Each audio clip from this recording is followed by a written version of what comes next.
I do this because I want to. Old black men like you only deserve to be trampled. Remember this well. I'll remind you, your place is down here, Rock shouted as he dragged Walter, a 79-year-old veteran, down a deserted street in Rust Creek. He swaggered, believing everything was under his control, but Walter's dignity and pride were about to ignite and burn him, for he had targeted someone not so easy to bully. Which state are you in? Have you ever endured injustice so deeply that it felt like you couldn't breathe? The afternoon in Rust Creek brought oppressive heat that made the sidewalk shimmer with rising steam. Walter Ellison pushed small cart along the main road leading to the southern residential area. His steps were slow and steady, slightly leaning to the left, a habit formed from an old hip injury. He wore a dark green jacket, a light-colored shirt, gray pants, and a worn baseball cap that hid half of his deeply wrinkled face. Inside the cart, grocery bags gently swayed with each step. Several bundles of vegetables,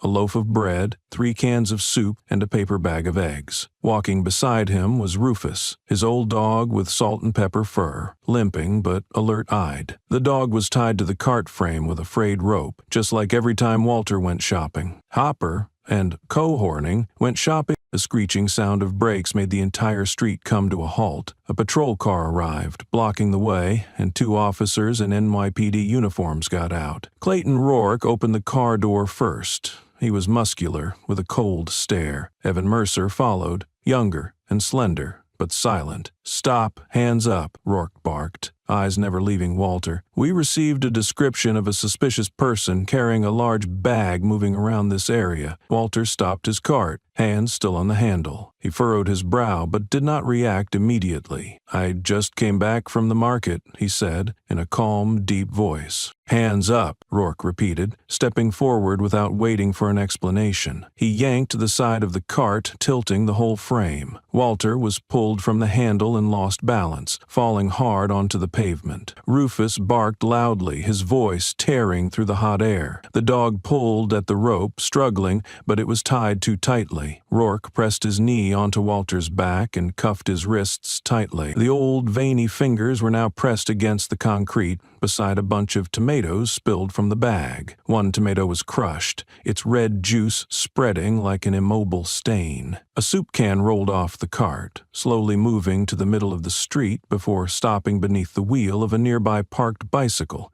Evan Mercer stood behind, watching as if unsure whether to intervene or remain silent. He said nothing and did not bend down. Sweat streamed down his forehead while his hand hovered near his gun, a reminder that he was carrying out his duty. Walter lay still, his shoulder dusty, cheek scraping the rough pavement. He breathed lightly, not struggling. "What law did I break?" he asked, his voice hoarse. The question floated in the air, but no one answered. Rourke quickly rummaged through the cart's bags, inspecting every bundle of vegetables, every loaf of bread, every can of soup, as if searching for something more dangerous than old age. In that moment, Rust Creek heard no sirens. No one shouted. Only interrupted barking filled the air, and the shadow of the M enslammed to the ground and stretched long under the harsh sun, with no words of defense. "What law did I break? I didn't do anything wrong. Please let me go." Rourke now looked at Walter arrogantly, imagining he was overpowering a weak black man, someone too fragile to resist. "I do this because I like it. Old black men like you only deserve to be trampled. Remember this well. I'll remind you, your place is down here." Rourke's words stabbed Walter, exposing the decay of a mind poisoned by prejudice, where cruelty is nurtured by the sick pleasure of domination. Zoe Randall walked along the sunlit sidewalk with a backpack and an old film camera firmly in hand. She had just finished school. Her white shirt was slightly wrinkled after a long day, and one ear still carried music from an earbud hanging loosely. This was the street she walked every day, from home to school and back again. Everything was so familiar that she didn't need to look both ways, but today was different. The unusual barking of a dog made Zoe stop. From across the street, she saw an elderly man being pinned to the pavement, 2 police officers kneeling on him. A toppled cart spilled groceries onto the ground. A metal soup can rolled near her feet, making a harsh clanking sound on the cement. Rufus, the old dog tied to the cart, was still struggling in panic, barking hoarsely. Zoe pulled her phone from her shirt pocket. Her heart raced, not out of fear but because something wrong was unfolding right before her, clear and raw. She turned on the camera, the frame shaking slightly in the first second. Through the lens, she saw the black man being restrained, his gray hair falling over his forehead, his lips mouthing something. She stood a few meters away, holding the phone steadier as Rourke yanked the man's arm and pushed him toward the patrol car. People around seemed to pass by, as if they didn't see anything. Zoe squinted, pressed the record button. No one stopped her. No one said a word. She recorded every moment, how the cuffs tightened around the old wrists, the young officer's eyes trapped between two choices, and the soup can rolling to a stop right beside her faded sneakers. Zoe didn't delete a single clip. She didn't crop a frame. She opened a social media app, typed a single caption before posting, "This is what they call respect." Her finger trembled as she touched the screen, not from hesitation, but because she knew she had done something irreversible. Within minutes, her phone buzzed non-stop. Shares increased rapidly, notifications poured in, friends messaged asking what was happening in Rust Creek. A stranger's account commented, "Who is that old man? Why was he arrested?" Another asked, "Does anyone know more? This video really makes me angry." Zoe sat down on a stone bench by the roadside, sunlight filtering through tree leaves, casting shadows on her phone. She looked up toward the patrol car that had just left, leaving only a blurry dust trail in the sultry air. The old man was shoved into the back seat, his body leaning to one side, his hand still cuffed. She wasn't sure what she had just witnessed, but she knew that from the moment the video left her phone, everything had begun to move. A sentence, an image, a seemingly random minute of footage had ignited a spark beneath years of false silence. On a street no one remembered the name of, in a small town once thought asleep, a soup can rolled into the middle of the road and stopped, but the sound of metal striking the ground echoed in Zoe's ears long after. Walter sat silently in the back seat throughout the drive to the station, the seatbelt pressing across his chest like a symbol of invisible restraint. Rourke drove without glancing at the rearview mirror, one hand resting lightly on his holstered gun, while Mercer leaned his head against the window, eyes drifting over the passing neighborhood. Heat from the asphalt rose into the car, fogging the glass slightly and reflecting a sliver of Walter's silver hair inside. No one spoke to him, and no one explained why he was being taken in. When the car stopped, Rourke opened the front door and dragged Walter out like he was hauling a criminal. Rufus had been tied to an iron pole in the back courtyard, his eyes bloodshot from panic. He whimpered softly, wild and helpless, his fur tangled from struggling. Walter turned to meet his dog's eyes one last time before being led inside. The interrogation room was gray, with a chipped wooden table and two metal chairs facing each other. The ceiling light flickered with each beat, as if tormenting time itself. Walter was pushed into a chair, still handcuffed. Across the table, an internal affairs officer opened a file, pulled out a pre-typed report, and began reading in a mechanical tone. Suspected of obstructing law enforcement, exhibiting suspicious behavior, refusing to cooperate, and failing to provide a legitimate reason for movement. The words sounded rehearsed, like they'd been recited 1,000 times before. Walter looked directly at the man's face, not in anger, nor in pleading. He asked a single question, calm and steady. "Did you see me threaten anyone?" There was no answer. The officer pulled a pen from his pocket, placed the report blank, signature line exposed in the center of the table. "You just need to confirm that you've read and agree to the content." Walter picked up the paper and read every word from top to bottom. He took his time, scanning each sentence as if committing to memory the way truth can be manufactured. When he finished, he gently pushed the document back, his voice low but resolute. "I don't agree with a single word in it." The air in the room thickened with silence. One officer standing nearby spoke in a dry, irritated tone, nearly spitting the words, "Who do you think you are?" Walter didn't respond. He closed his eyes briefly, then leaned back in his chair, as if to regain balance after all that had just occurred. After a few exchanged glances, they escorted him to holding cell 7 at the end of the corridor. The room was small and dim, with a rough brick ceiling and the damp scent creeping in from every crack. The cold floor chilled his knees with each step. A metal bed was fixed to the wall, no blanket, no pillow. Walter's handcuffs were removed, and he was left alone. A security camera blinked red from the opposite corner. On the monitor, he appeared curled in a corner, hands folded to his chest,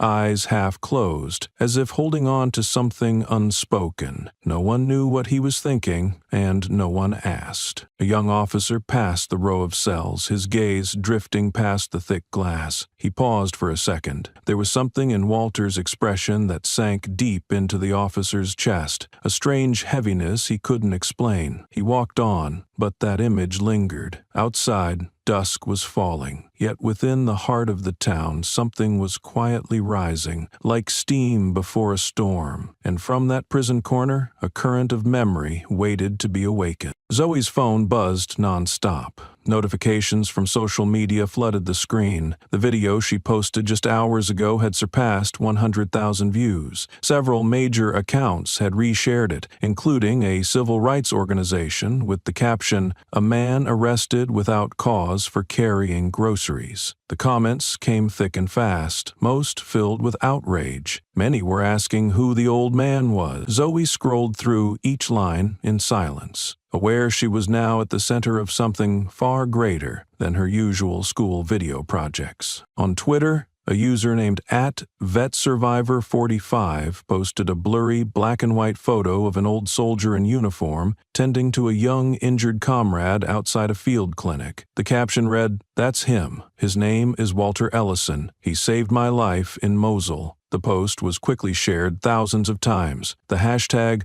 Walter Ellison appeared everywhere, beginning to trend. Local reporters contacted Zoe directly, asking permission to cite the original footage. A small TV station aired a segment during the evening news. The man arrested in Rust Creek is a military veteran who served for 3 decades, held the position of chief medical officer, and received multiple honors in the Gulf and Iraq wars. Archival images of Walter flashed on screen, along with clips from past commendation ceremonies. But the story didn't end there. A leaked anonymous message from within the Department of Justice revealed that Walter was a key witness in a silent, ongoing federal civil rights investigation spanning 3 counties. He was under classified witness protection status, something never made public. His arrest wasn't just a critical mistake, it jeopardized the entire investigation. Online outrage exploded. Questions poured in. Who ordered the arrest? Why was he assaulted? Who will be held accountable? Locals began forming online advocacy groups, with slogans like, "Rust Creek won't stay silent." Veterans who had once lived in the town wrote open letters to authorities,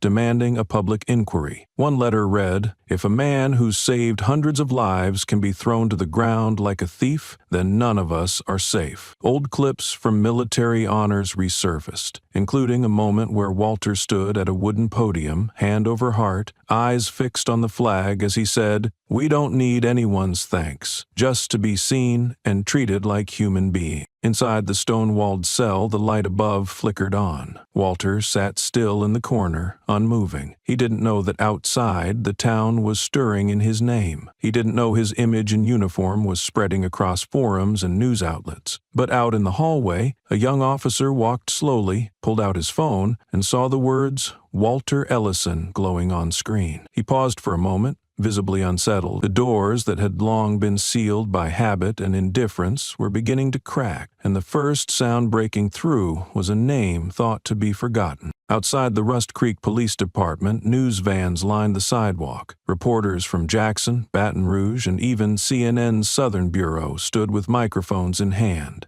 eyes tracking every person entering and leaving the building. Questions were fired at any officer who showed their face. Who is Walter Ellison? Why was a veteran handcuffed in the middle of the street? Did Sheriff Whitmore know who he was before the incident? The glass doors remained shut, only opening when someone was assigned to speak. A spokeswoman was sent in place of Whitmore, reading sterile statements that emphasized internal review is underway and any allegations will be addressed if supported by clear evidence. The answers were identical to those in yesterday's bulletin, and patience was wearing thin. Cameras kept rolling, Microphones remained raised, but the reporters' expressions grew colder. At the town square beneath the old oak tree, a group of veterans gathered for an emergency meeting. Calling themselves the Delta Brothers, they had served in the Middle East, West Africa, and the Gulf. In the center of the square stood a large photo of Walter in uniform, eyes forward, a black beret in hand. Beneath it, they placed a hand-lettered sign in chalk. This man saved 23 lives. Who's going to save his? By noon, dozens gathered at the red brick church on Magnolia Street, where Walter had once helped repair the roof after a storm 3 years ago. Candles lit both sides of the aisle, their glow flickering across old wooden pews. An elderly soldier stood with a cane to speak. His voice was raspy but firm. Walter patched me up when shrapnel tore my lung. It was pouring rain, there was no morphine. He held the wound with his bare hands for 45 minutes, and now he's called a threat. Word spread faster than headlines. Young people who had never heard of Walter began researching the town's history and the lives of those who had quietly upheld it. One online post read, "We thought we lived in a small town. Turns out,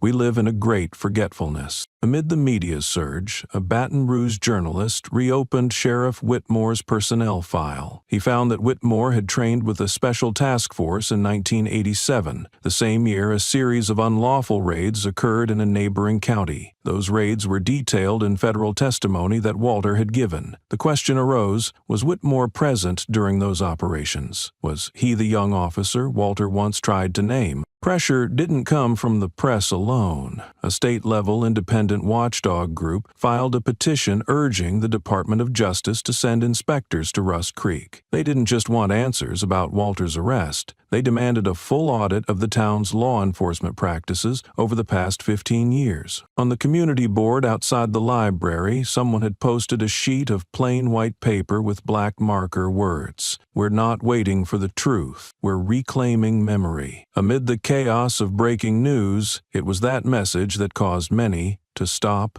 and stare. The media storm hit Rust Creek like an unstoppable tide. The police department became the epicenter, surrounded by news vans, reporters, and camera lights on standby. Anchors from major cities stood on the sidewalks, reading from teleprompters under the searing sun, while crowds gathered in silence. Each question they asked struck the front of the building like a demand. Who is Walter Ellison? Why treat a veteran like a criminal? What role did Sheriff Whitmore play in past civil rights cases? No one answered, but the questions lingered. On social media, residents formed groups to share information, document every development from closed-door meetings, and call for the full release of all records related to Walter's arrest. In the streets, tension simmered like the edge of a storm, the kind of weather when rain hasn't fallen yet, but the air already chills your spine. In the town square, veterans set up a small station beside the monument. They called themselves the Delta Brothers. Men who had served on the front lines, returned home and could no longer remain silent. At the center was a blown-up portrait of Walter in formal uniform, medals on his chest, beret in hand. Below it, the words written in chalk remained, "This man saved 23 lives. Who's going to save him?" People came not to look, but to stand beside him. They brought flowers, lit candles,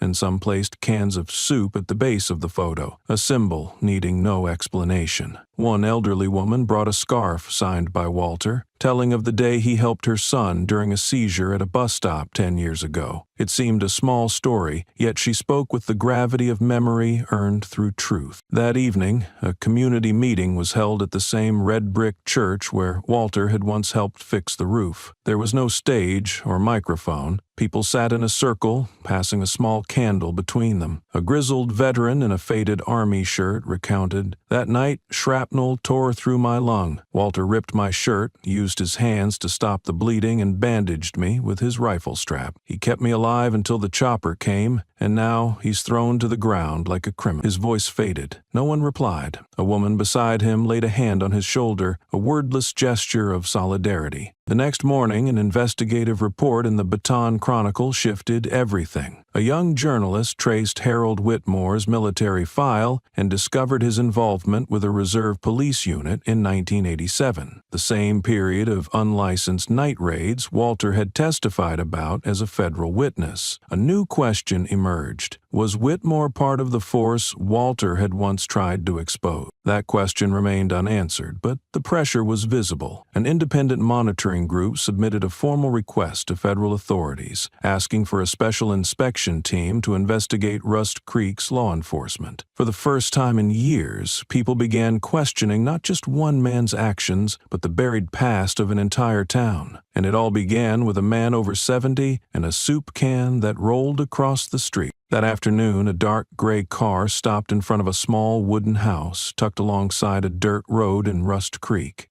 Dust blurred the windshield as two figures stepped out. Malchus Reed adjusted the lapel of his suit, glanced over the quiet yard, then gave a slight nod to Elena Marquez. Together, they approached the door, avoiding the streak of sunlight cast across the worn wooden steps. Malchus didn't look like a man who enjoyed talking. Broad-shouldered, dark-skinned, with a piercing gaze that had unsettled more than a few local officers in his time, he didn't need lengthy introductions. He simply pulled out a thick folder from his leather briefcase and waited. Elena stood beside him, holding a tablet displaying an open data page. Her expression was calm but focused, the sharp poise of someone used to confronting old and layered power structures. The door creaked open. Walter stood there, silver hair beneath his cap, one hand gripping the frame like a defensive habit. He showed no surprise. Elena introduced herself and her title clearly, stating they were from the Civil Rights Division of the Department of Justice, currently re-examining cases involving mishandled federal witnesses. Walter tilted his head, his gaze as still as the wooden door. "I can confirm I once gave testimony. Beyond that, I am not authorized to speak further." He stepped back, closing the door just enough to block the light. Not a rejection, but no invitation either. They didn't push. On the porch, Malchus opened his briefcase and pulled out an old federal file on Walter for comparison. Elena keyed in a security code to retrieve the matching digital record. Within 5 minutes, discrepancies emerged. The Mississippi State Archive had been trimmed by nearly a third. The section labeled Temporary Witness Protection was missing entirely. Notes on risk level, testimony location, and record custodians were gone. Elena frowned and zoomed in on the signature authorizing the suspension. It didn't match any in the federal validation system. Beneath the seal was the name of a county-level office, well outside the jurisdiction authorized to alter federal documentation. Malchus took the tablet from Elena, skimmed it, and looked up. He said nothing. Wind stirred the trees in the yard, scattering dry leaves along the fence. On the porch, the two agents stood side by side, gazing at the partially closed door. Walter remained inside, one hand still on the knob, his eyes fixed on them, not agreeing, not refusing. "Elena," Malchus said without shifting his gaze, "the file's been tampered with, systematically." Elena nodded, her voice steady. "Not at the individual level, at least county-level involvement, possibly with directives." They exchanged a glance, then stepped off the porch. Elena closed her device. Malchus tore a note from his pad and tucked it into his inner pocket. "No internal reports until the full data stream is reviewed," he said. Inside the house, Walter walked to the back room, pulling a curtain aside to look out at the garden. His eyes followed them as they receded down the dusty road. No one said goodbye. None was needed. That encounter was enough for all three to understand some files don't sit in drawers. They live in memories that haven't yet been allowed to disappear. The landline rang, 3 short bursts before Whitmore picked it up. The voice of the regional DOJ chief was sharp and direct. A federal task force had been dispatched to Rust Creek. They were investigating Walter Ellison's arrest and demanding all related files be transferred to the regional office within 24 hours. Whitmore didn't ask questions or react. He hung up, palms slick with sweat, eyes locked on the empty space over his desk. After a pause, he flipped open internal personnel files, folders marked Rourke and Mercer. Faded text on a 6-year-old report suddenly glared like it had been circled in red. Ellison, Walter, limited surveillance, temporary low-priority classification, identity unconfirmed, pending retrial authorization. A note buried for years had now become a detonator triggered without warning. The next morning, in a quiet conference room, a legal advisor leaned in and softly told Whitmore he might consider stepping back to preserve the department's image. No formal charges had been brought, but the pressure from the media and public outcry was growing. A temporary retreat could buy time. Whitmore folded his arms, eyes on the TV showing candles lit outside the station. The anchor's voice pierced through the glass. Who ignored Walter Ellison, and why? In the hallway, Mercer hurried past without making eye contact. Rourke walked on with his usual calm, not pausing. A few young officers whispered in the coffee corner. Talk of a 1987 raid on the west side resurfaced, faint but persistent. Some had witnessed it, others only heard stories. A shadow from the past had never been clearly named, only known. Whitmore was then a lieutenant, part of a rapid response unit. That night, Whitmore drove alone to the archive building behind the old town hall. The key rattled in a lock unused for years. He stepped inside without turning on the light. Metal file cabinets lined the room, their numbers fading. He opened the 8th drawer. Deep inside lay a worn leather folder, spine torn. The paper was yellowed, the handwriting clear. Ellison, Walter replied. Korjakaka confirmed present during wrongful detainment, August 12, Craven County. He had stood there that day. He had remained silent. The next morning, he signed an emergency internal directive suspending access to all civil rights witness files without federal authorization. He didn't name Walter, but everyone understood. At the bottom, he added one line by hand. All media inquiries must go through the sheriff's office. An hour later, Rourke was summoned. Whitmore looked directly at the man who had once been his right hand. No explanations, no arguments. He said simply, "Cease all media contact, stop all report submissions, and avoid Mercer until further notice." Rourke nodded, expressionless. As the door closed, Whitmore leaned back, staring at the ceiling. Above him, the fan turned slowly, counting the final rotations before the coming storm. Since the media began calling his name as a symbol of silent suffocation, the wooden house at the end of Dusty Trail was no longer quiet. Walter Ellison kept the door locked, curtains drawn all day, the porch light casting a tired yellow glow across the front yard. Reporters came, one after another, knocking with microphones and cameras, but every request was turned away. He didn't say a word to any of them. The man who once bowed his head on the battlefield now chose silence in peacetime. That night, the sky over Rust Creek held no moon. Darkness fell like soot as the alley's streetlight suddenly died. Walter sat on a wooden chair in the kitchen, an old book in hand, eyes fixed on the shadows beyond the window, when he heard a strange noise. A figure darted past outside. He set the book down and stood, hand instinctively reaching for the flashlight hanging on the hook. As he turned it on and stepped out, the entire house went dark, leaving only the flickering beam revealing mold-streaked walls. Footsteps skimmed the wooden steps and vanished. A sharp sound echoed from the lower floor. Walter followed it with the flashlight, one hand gripping the stair rail like anchoring what breath he had left. The document room door hung open, hinge broken, wood splintered. A draft passed through the gap, scattering piles of paper and files long kept in old wooden cabinets. Torn notes, split map fragments, black and white photos marked with unfamiliar boot prints, all lay in disarray. The filing cabinet was overturned, drawers burst open, and a leather-bound notebook lay spine-split amid the mess. In the midst of cleaning up, Walter saw a folded sheet placed directly at the center of the desk. The paper was new, printed in even machine type. Some things are better left forgotten. He didn't react immediately. His fingers brushed the paper's edge, testing its texture like checking if it was real, then folded it and slipped it into his shirt pocket. The gesture was neither rushed nor cautious, as if he had read those words before, only in handwriting, sealed in an old envelope, from a war no one ever acknowledged. He didn't call the police, didn't call the neighbors, didn't search further than what his eyes could see. Walter knelt,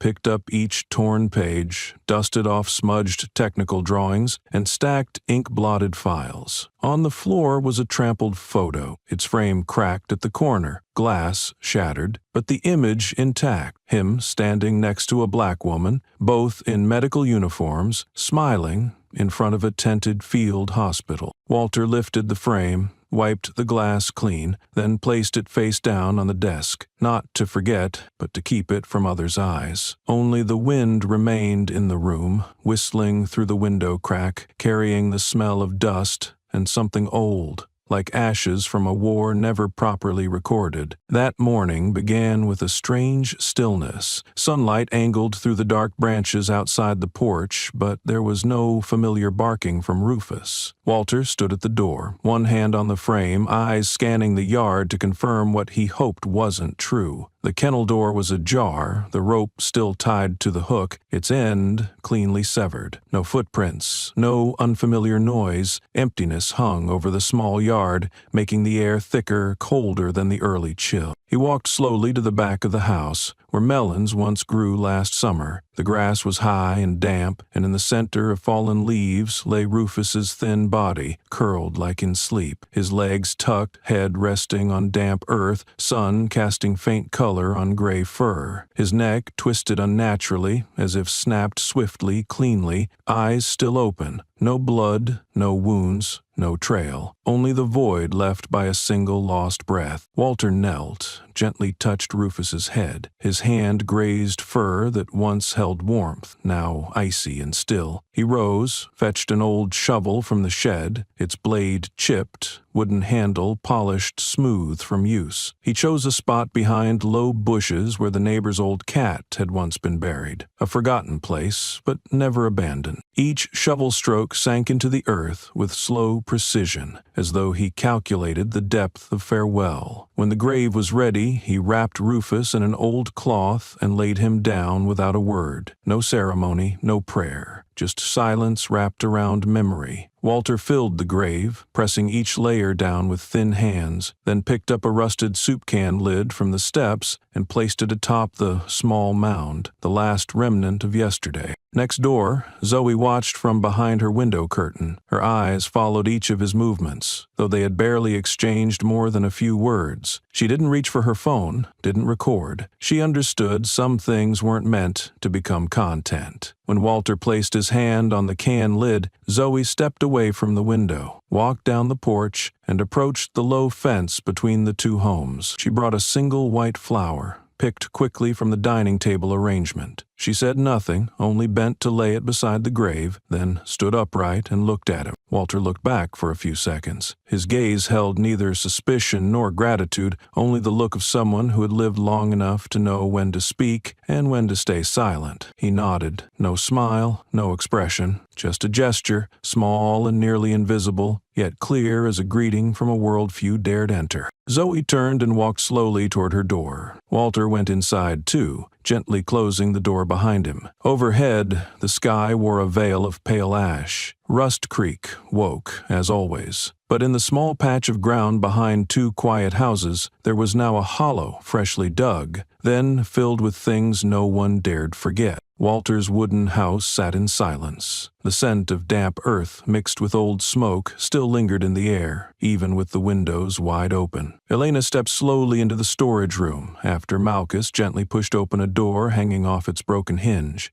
Dust covered the floor, and overturned document boxes scattered papers like a storm had just passed through. A tattered map of the surrounding districts hung on the wall with one corner torn off. There were no signs of random rummaging. Everything led to the back corner, where a steel cabinet with a rusted key lock stood. Elena knelt beside a wooden box pushed out of place. Inside, alongside crumpled sheets and a leather-bound notebook, she found something carefully folded and wrapped in old cloth, a faded leather collar, its surface worn with age. She lifted it. The leather had stiffened, its stitching uneven, some parts crudely mended by hand. She ran a finger along the inner seam and felt a thin padded lining, as if it had been deliberately reinforced. Bringing it into the light, she noticed a crooked stitch that didn't match the rest. Instinctively, she took a cutter and slid it open along that seam. A faint tearing sound followed as the padding popped, revealing a narrow compartment sealed with black tape. Elena exhaled slowly and peeled back the tape. A black USB device, no longer than 2 finger joints, slid out from the hidden pocket. It was dusty and covered with a few dog hairs, but the casing was intact and unscratched. Malchus stepped closer, silently watching her. Elena clenched the knife in her hand and turned toward Walter, who was leaning against the doorway. The afternoon light slanted under the porch roof, casting across his face, thinner and more sunken from sleepless nights. She held up the device and asked softly, "How long have you been hiding this?" Walter didn't look at it. His gaze drifted to the backyard, where Rufus used to sit every morning. His voice was low, but steady. If there ever came a time I couldn't speak, Rufus would speak for me. It wasn't an explanation. It was a confirmation. Elena nodded, holding his gaze. She understood this wasn't the first time Walter had been pushed to the edge of silence, but this time he had come prepared. That evening, at the federally monitored regional safety office, Elena sat alone in the encryption room. No windows, lead-lined walls, and a soft white glow overhead. She placed the USB on the sensor tray. A security light blinked. Within minutes, the scan was completed. No malware, no viruses, no hidden files. A single folder appeared on the screen, its title in Erase, for when they erase. Before opening it, Elena typed into the system, confidential data source. Witness-level protection, verified by Walter Ellison. Support code, Rufus 1. She saved the entry and leaned back. Her hand on the mouth was still cold. No one knew exactly how long Walter had hidden the device, but everything he chose to preserve was now about to be revealed to those who bore responsibility. Elena clicked on the folder. The screen flickered. She took a deep breath and pressed open. Back at the motel where she and Malchus were staying in Rust Creek, Elena plugged the USB into her laptop. A single file appeared, titled with 3 plain numbers, 198. No date, no heading, no password. She put on her headphones, opened the file, and adjusted the volume. Light static, the hum of a ceiling fan in the background, but the central voice was clear, hoarse, even-paced, unbroken. Walter began with a vague timeline, summer '87. The air smelled like gas. He spoke like someone who had replayed these memories too many times to need notes. He described the southern tree line of the town, an abandoned area left behind after a land reassignment order. A black pickup truck. 2 officers in unmarked uniforms are removing a handcuffed, gagged black man and forcing him to his knees. Walter said he stood about 20 meters away, hiding in the brush while trying to shortcut back to the medical camp. He described another man nearby, younger, in civilian clothes, with a notebook in hand, standing close to a rotted tree trunk. This man didn't act, but was the only one speaking. Walter referred to him as Harold W., unsure of the last name, but remembered him as a new recruit from the county office. Tall, pale-haired, lean. When the 2 gunshots rang out, Walter said Harold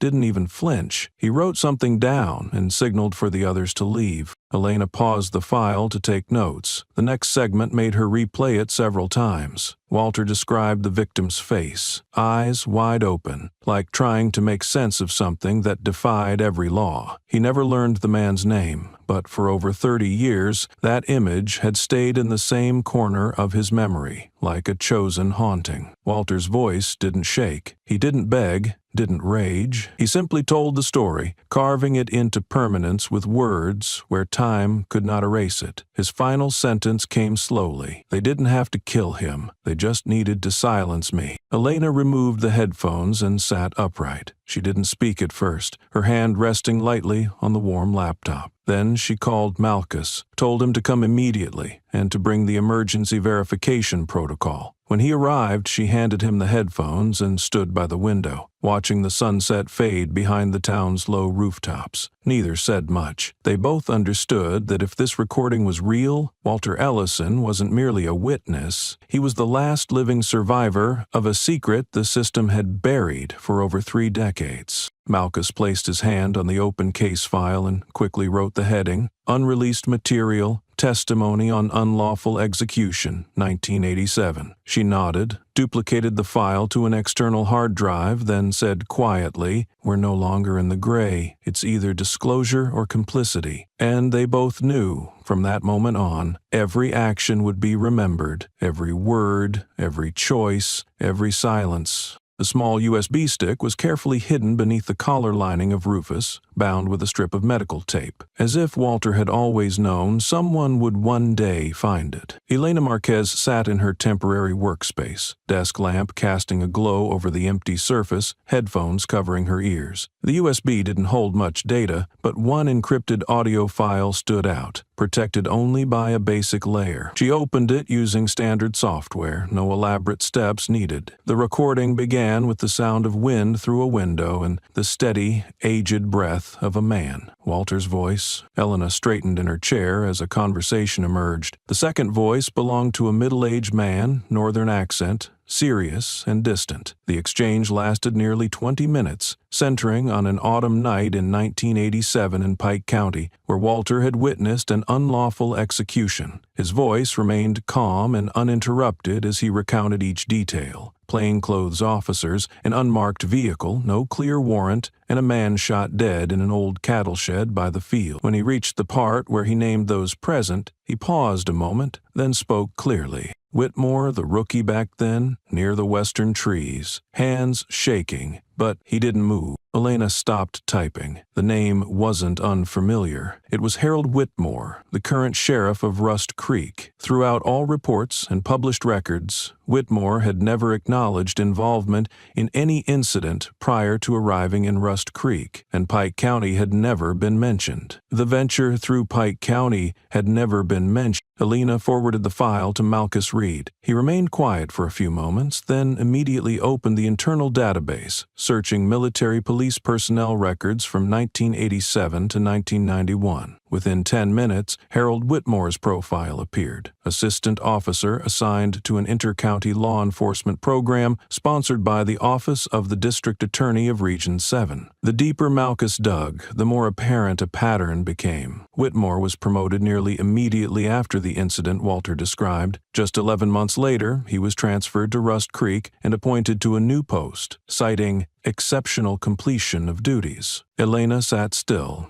then drafted a preliminary report to the Department of Justice, tagging it potential conflict of interest and requesting a full review of Whitmore's promotion history. She emphasized that this was the first time a witness had explicitly placed Whitmore at the scene of a serious violation, and that previous investigations showed signs of omission or deliberate neglect. An hour later, the Internal Oversight Division replied. They requested a full extraction of the audio file, voice, and time analysis, and cross-checking with archived internal reports from 1987 that were never made public. They also announced the formation of a special task force to closely review Whitmore's entire career record, treating this as a starting point for re-evaluating inter-county enforcement operations from the late 20th century. Elena shut her laptop and leaned back. The room was silent, but Walter's voice still echoed in her mind, calm and steady, as if narrating an afternoon in the field, watching everything fall apart. Between truth and shadow, there are names thought to be forgotten, yet one day spoken again in the voice of someone who saw it all, vivid, unshakable, and undeniable. Elena and Malchus spent the morning combing through the digital archive of the Regional Justice Department. They retrieved promotion records and internal evaluations of officers who had served in the southern counties between 1987 and 1990. The data came from digitized documents not yet integrated into the current monitoring system. Among hundreds of names, Harold Whitmore stood out, with a record labeled Excellent in Inter-County Coordination. But upon closer review, no mission summaries were attached. An officer with an expedited promotion, but no field assessment reports, was highly unusual, especially under the strict standards of that era. Malchus flagged the anomaly, and Elena sent a broader inquiry to the old administrative offices in Pike County. 2 days later, they were contacted by a retired officer who had helped coordinate the 1987 incident. He confirmed the presence of a rookie named Whitmore at the scene. When asked why that name never appeared in official reports, he replied, "The kid just stood there. Didn't speak, didn't write." Everything was shut down so fast that those who kept quiet stayed, and those who talked knew they had to leave. His testimony was quiet, but razor-sharp. Whitmore hadn't acted, but he had been there, and he had remained silent. In a system where silence was rewarded, Whitmore's career rose on tracks that had been laid long before. When Elena found an old document from 1991, pieces started falling into place. It detailed a program called Local Law Enforcement Integration, initiated by the Region 7 senator, designed to place young, promising officers into county-level positions. The initial sponsorship list included 7 names, one of them Harold Whitmore. What stood out was that despite lacking formal administrative qualifications, Whitmore was fast-tracked to Rust Creek within months of the program's rollout. His name was linked to 2 internal memos, marked endorsed by the Regional Personnel Development Committee. All paperwork was tidy, too tidy. Elena documented the entire web of connections in her report to the central office. But before she finished, a letter arrived from Zoe Randall, who had visited Walter's home after the video incident. Inside was a draft letter, in faded blue ink, shaky handwriting on yellowed paper. Walter had written, "The name Whitmore lives in my head like the sound of gunfire across the marsh. It's not loud, but it never stops, and it never left." At the bottom, he had scratched out the final lines. No date, no recipient. The letter had never been sent. Elena held the paper and studied the uneven lines. It wasn't evidence fit for court, but it carried something heavier than law, the memory of a man who had remained silent for too long. When someone like Walter chooses not to speak, the reason is always worth listening to, not out of fear, but because he knew that, at the time, his voice would have sunk into the same mire he'd tried to escape 30 years ago, and now what was once buried is beginning to surface. The back door of the print shop was tucked between 2 weathered buildings, their walls faded from years of sun and rain. Zoe waited with her backpack slung loosely over one shoulder, eyes scanning the narrow alley that smelled of old paper and ink. She recognized Mason Durrell before he spoke. He wore a low baseball cap, his frame thin, shoulders slouched, and in his hand was a hard drive wrapped in brown cloth. He approached without a handshake or introduction. Zoe nodded in silent greeting. Mason had once worked in the IT department of the Rust Creek Police Department. 3 years ago, he vanished from the system, quietly, after submitting an internal report about tampered surveillance footage. Since then, he'd lived off the grid, taking delivery jobs and fixing machines for small shops. Zoe's father had once described him as someone who knew too much and chose survival. Mason spoke first, his voice low and deliberate, as though every word had been measured. "I have the video you need, the original, pulled from the internal system before I was pushed out." He handed her the cloth-wrapped drive. "I kept it because someone still remembers." Zoe took it, her grip tightening. She didn't ask why he chose now to hand it over, or why he trusted her. They entered the small room in the back, where only an old laptop and a single wall socket remained. Mason powered it up, connected the drive, and played an 8-minute clip. The footage wasn't much different from what Zoe had recorded. Walter being dragged away, Rufus barking with desperate rhythm, but it was the audio at the beginning that made her free. Rourke's voice came through clearly, close to the mic. "Orders from above. Skip the ID check. Just move fast." A brief pause, then Mercer's hesitant reply. "Are you sure?" Rourke didn't respond. Then came the car door opening,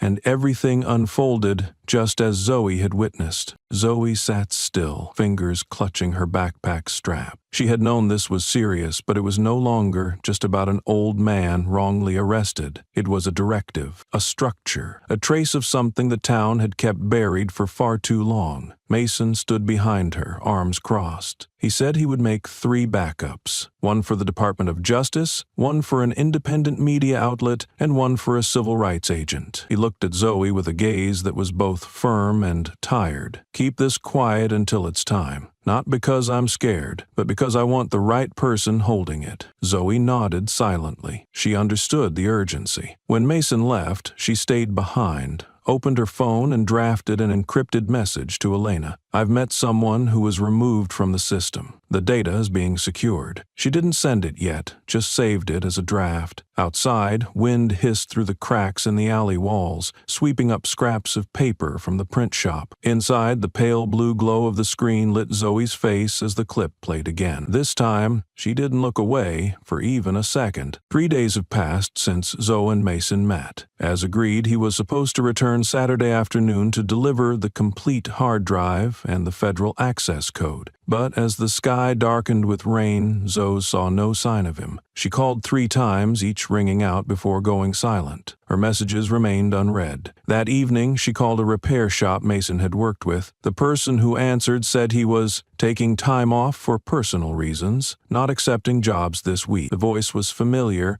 but cold and curt. A heaviness settled in her gut. Zoe threw on a jacket, pulled out her phone, and typed a quick note into her app. Start checking. She biked to Mason's apartment building, a 3-story wooden complex near the old train station. The second floor, usually lit at night, was now completely dark, curtains drawn. She rang the bell, but there was no answer. The door was locked from the inside. His mailbox overflowed with flyers. An older woman in the unit across the hall cracked her door, glanced at Zoe, and whispered, "Someone came by yesterday, plain clothes, older, stood outside for 10 minutes, then left." When asked if they left anything behind, the woman shook her head and pointed to the ground. "Silver car, strange plates." Zoe didn't leave. The next morning, she contacted Agent Elena. They met behind the train station and approached Mason's apartment through the service stairs. Elena carried her investigator's badge and a basic lock tool set. Within minutes, they got inside. The room was eerily tidy, almost sterile. No signs of struggle, no forced entry, but the laptop that usually sat on the desk was gone. So was the backup drive Mason had mentioned. Zoe searched the drawer beneath the bed. In the corner of an old cabinet, she found a folded piece of paper wedged behind the backing. She opened it carefully. Inside was a handwritten string of characters. Among them, a red circle around one code, E87. Elena took it, eyes narrowing. "Case number?" Zoe asked. Elena nodded. E87 was the code name for a raid in Craven County in 1987. The case Walter referenced in his original testimony. They said nothing more. Zoe slipped the note into her pocket and stepped slowly out the door. She didn't cry or fume, but something inside her ached and clung tight. At home, she opened her personal computer and replayed the video Mason had once shared. Walter was dragged from his cart, Rourke's voice, Mercer's question, Rufus's hoarse bark. But this time, Zoe didn't fast forward. She studied every frame, every line, every silence between words. Under the blue light of the screen, Zoe's face came into sharp relief. Her hand rested on the mouse, her eyes locked in. She opened a new file window and titled it "The Last One Before He Disappeared." Outside, there was no rain, no wind, but something in Zoe had shifted. This time, she wasn't backing down. The camera was still rolling, and this time, if one voice went missing, another would rise to speak. Evan Mercer walked down the station hallway under the vacant stares of his colleagues. People still greeted him, but no one stopped for long. His name no longer appeared on the duty roster, no longer mentioned in briefings. Online, repeated comments labeled him as the one who watched, or the silent man in uniform. Walter's gaze, patient, never accusatory, still returned to him every time he closed his eyes, along with the desperate barking of an old dog tied too tight, a faint sound that echoed like an alarm in the night. He opened the cabinet in his small rented room at the end of Spring Hill. Beneath receipts and worn-out case files lay a cloth-wrapped personal body cam. He had kept it out of habit, he couldn't explain, always saving a copy of each patrol, as if a part of him never fully trusted the system. He inserted the memory card into his computer. The screen flickered to life with a list of video clips, sorted by date and time. He scrolled to that day.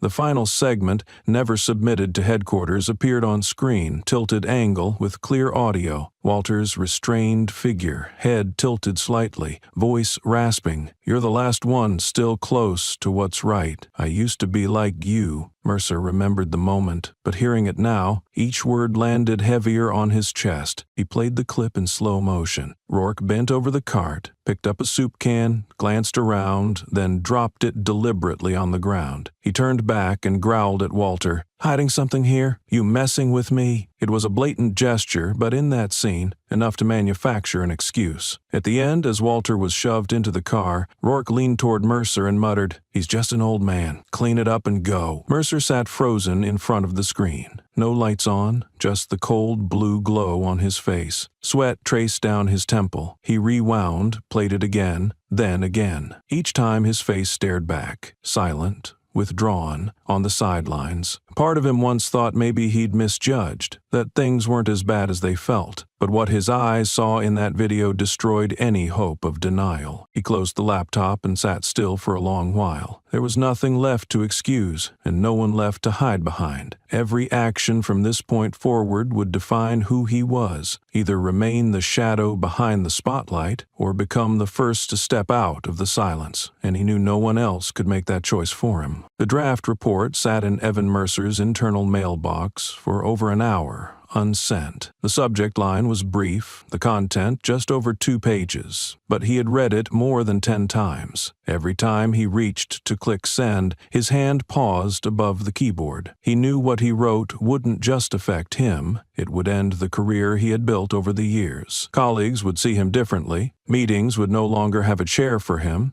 and the silence he once hid in would no longer offer shelter. By late afternoon, Mercer drove to a small cafe near Rust Creek High School. The place was quiet, with only the clinking of spoons and the smell of pastries wafting from the oven behind the counter. Zoe Randall sat by the window, her back straight, her eyes unwavering when she saw him enter. The media called her the girl with the phone, but now she looked like someone who had grown up in mere days. Mercer sat down and placed a small USB drive on the table. He didn't offer explanations, didn't try to justify. He simply looked at her and said, "You know what to do." Zoe didn't ask. She nodded, slipped the USB into her coat pocket. In that moment, there were no promises, no vows, but enough for them to understand they were crossing into a place with no easy return. That night, in a room filled with shadow and the soft glare of his screen, Mercer opened a recording program. He spoke each word slowly, without trimming. His voice was dry but steady. "My name is Evan Mercer, officer of Rust Creek. I was present at the arrest of Walter Ellison. I saw it. I stayed silent, but Walter Ellison deserves to be heard. This is what I owe him." He attached the recording to the data file containing the body cam video and sent it to a public address of Malchus Reed, Department of Justice. The next morning, Mercer arrived early at the station. He didn't enter the meeting room, didn't greet anyone. He simply opened his locker, took out his badge, wiped it once with his sleeve, and placed it on the table. A small object, once a symbol of duty. He closed the locker and exited the building through the back, each step quiet but resolute. The footage in Mercer's confession appeared on a private network for veterans by midday. No name, no sender location, but the caption at the bottom was unmistakable, from someone who once stayed silent. "Today, I stand with memory." In the town, the wind began to stir, and for the first time people started to ask themselves who among them would be next to choose, between silence or memory. Mercer sat motionless on his bed, the glow of the desk lamp casting tired shadows across his face. In his hand was a crumpled stack of notes,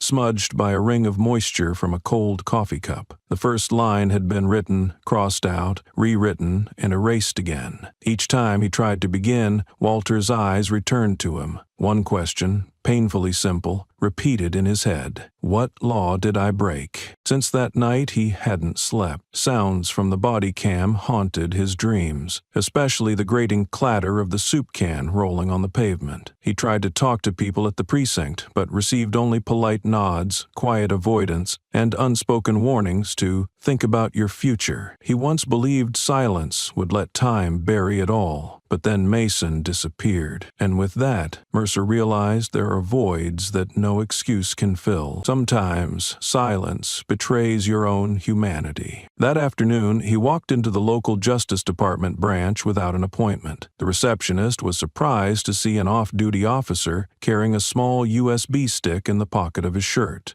Mercer asked to speak with Elena Marquez, handed over his badge, and waived any claim to immunity. When he entered Elena's office, he exhaled as if shedding a stone from his chest. He opened the USB and turned over the video from his personal body cam. It was a duplicate he'd saved on a private drive before being told to wipe the device per post-incident protocol. He made it clear the footage was unedited, uncut, with full audio, including Rourke's instruction before stepping out of the patrol car. In his handwritten statement, Mercer detailed every moment from the time they were dispatched to the time they left the scene. He didn't deflect or sugarcoat. Rourke had given direct orders, insisting no ID check was needed because it was cleared from above. Mercer admitted he had known Walter had done nothing wrong. The man stood still, held onto his cart, and showed no signs of fleeing or resisting, but he hadn't intervened. He stated plainly, "I was afraid of being seen as disloyal. I was afraid of losing my job, and so I betrayed something worse. I betrayed my own conscience." As he reached the final lines, he paused for a long time.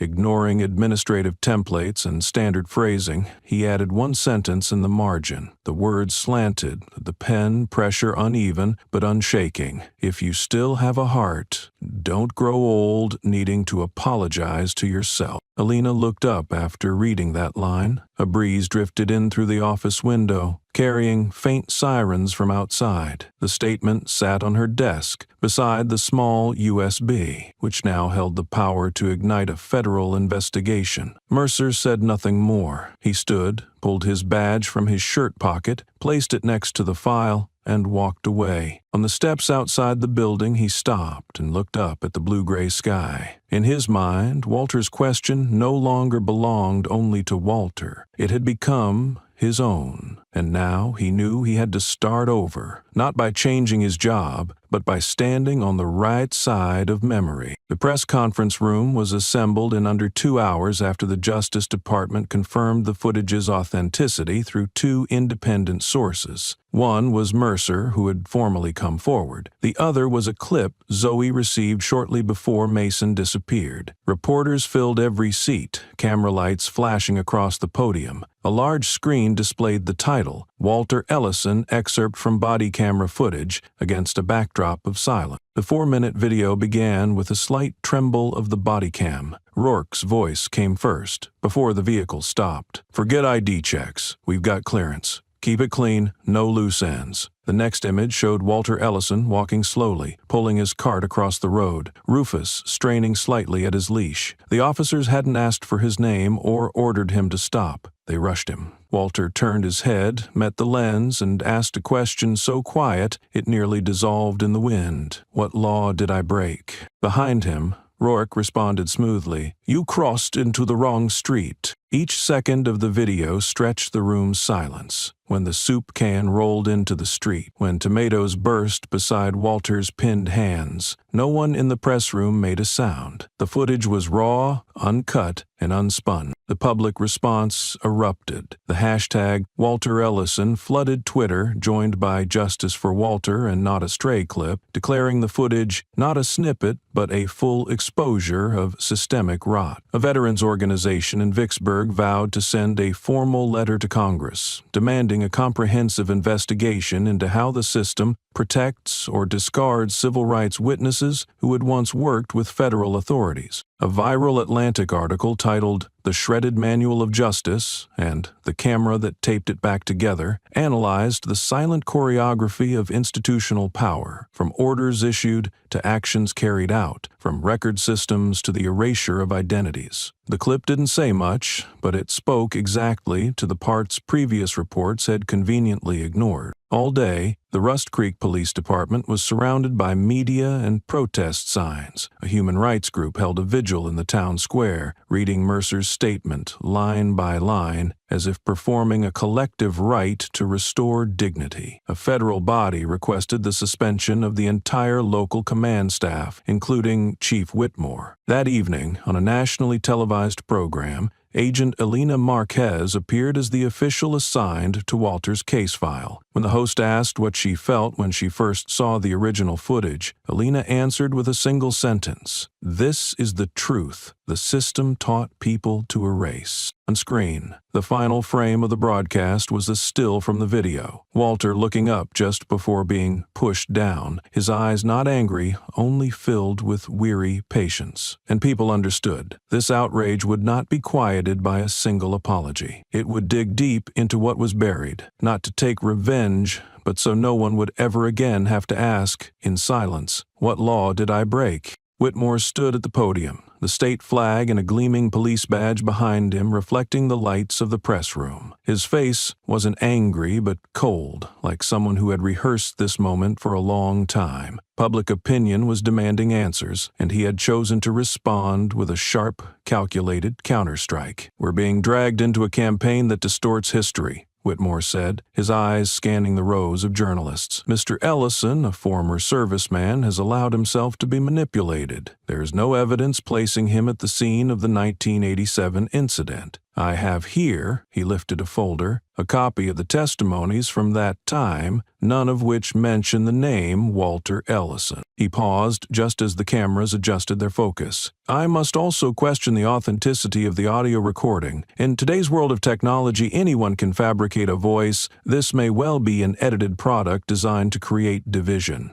Below, some reporters scribbled hastily while others set down their pens, now parsing every word. Whitmore remained composed. He knew what to say, and said it like a man who had practiced in front of a mirror countless times. A name like Walter's, left unverified, could become the Achilles heel of an entire federal investigation. That night, major news networks aired the press conference. Conservative outlets gave it extended coverage, analyzing every word from Whitmore. Headlines appeared like "Hero" or "Opportunist" and "Walter Ellison, Truth Keeper or Political Tool." The comment sections polarized quickly. One user wrote, "I used to support him, now I'm not so sure." Another countered, "They're trying to make us doubt what we saw with our own eyes." Inside the Rust Creek Police Department, the atmosphere turned unusually tense. Handshakes became half-hearted, and glances between officers grew uneasy. Mercer stayed silent through his shift, his mind looping back to that day. He knew the old man wasn't lying, and he knew speaking up now would leave no way back. Whitmore held a closed-door meeting with his mid-level team, ordering a review of all staff who had collaborated with federal agents in the past 3 years, focusing on technician and administrative assistant records. He emphasized, "We have a leak." One officer tried to question the directive, but Whitmore's glare silenced the room. Outside the conference lights, Walter was nowhere to be seen. No press appearance, no rebuttal. He remained in his room, quietly writing in the notebook he always kept beneath his pillow. A new page, the handwriting bolder than usual. It wasn't long, just enough to read once and never forget. Liars fear memory, not evidence. In this seemingly quiet town, something was beginning to rumble beneath its old tiled floors, and not everyone realized it had begun with an old man who didn't need to shout to make the strongest tremble. Elena sat in a small office at the federal outpost, a white light glowing over her computer screen displaying the county records system. She typed in a search command for documents from 1987 related to the illegal civilian relocation in southern Rust Creek. She skimmed through the administrative reports, but froze at one file before the incident had even occurred. The heading read, "No significant witnesses. No injuries reported. Operation completed as planned." Walter Ellison's name was absent. What struck her wasn't the omission, but the date. It was created 2 days before the incident was officially recorded. The final signature on the document was a familiar one, H. Whitmore, who at the time was listed as a special assistant. Expanding her search, Alina began comparing other reports from the same year. Within 2 hours, she had identified 3 additional statements with duplicate signatures and ink patterns, nearly identical, yet the paper and font didn't match. Archival standards from that era. She turned to the military records database, tracing civilian coordination reports from 1987. Once again, Harold Whitmore appeared, this time as the person forwarding operational directives, but the field descriptions in his report were completely blank. The inconsistencies kept mounting. Elena found a reference to a woman named Clara Brinks, a nurse stationed at a mobile clinic near Rust Creek during the week of the incident. In the electronic archive, Clara's original statement was still accessible. She had described a black soldier stepping into chaos to intervene when law enforcement began assaulting a civilian. She wrote that the man had a deep, commanding voice and stood firm, like someone who knew the battlefield. But her statement had been reclassified under withheld from circulation within 6 months for ambiguous reasons. Elena cross-referenced internal coordination logs from the same period and uncovered a sealed report dated 2 weeks after the incident. In it, the signee requested the closure of all files related to the June civilian coordination due to national security. The final name on the document was Harold Whitmore. The curtain over the past began to tear. Elena printed all suspicious records, flagged matching details, and attached a technical report on ink inconsistencies from the federal storage system. The evidence was now in hand, but she knew this was about more than data points. She sent the full file set to Malchus Reed with a brief note. Not long after, he replied by message, "I will convene a hearing. No order can suppress living memory." That afternoon, Elena stood by her second-floor office window. Through the thick glass, she saw a few figures pause at the steps of the federal building. They wore old caps, stood upright, eyes fixed on the building as if waiting for someone to walk out. Veterans. Each held a faded photo. No slogans, no protest, just presence, heavy as a living indictment. Her chest tightened, not from the evidence, but from the kind of silence that grows infectious under power. And Elena knew that from this moment on,